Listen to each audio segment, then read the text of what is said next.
Hello, it's Mike. If you want your Windows 11 desktop to look a bit more like the Windows 10 version, then search for Explorer Patcher on GitHub.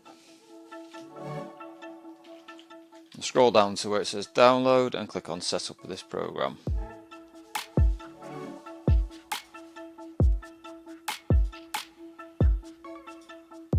Keep the file, show more, keep anyway. Open file, click on yes, and then it will start installing in the background. And as you'll see, the desktop is now more like Windows 10 with the Windows search on the left and the display down here looking more like Windows 10. Thanks for watching, hope you found this tutorial helpful. Don't forget to give us a like and click that subscribe button.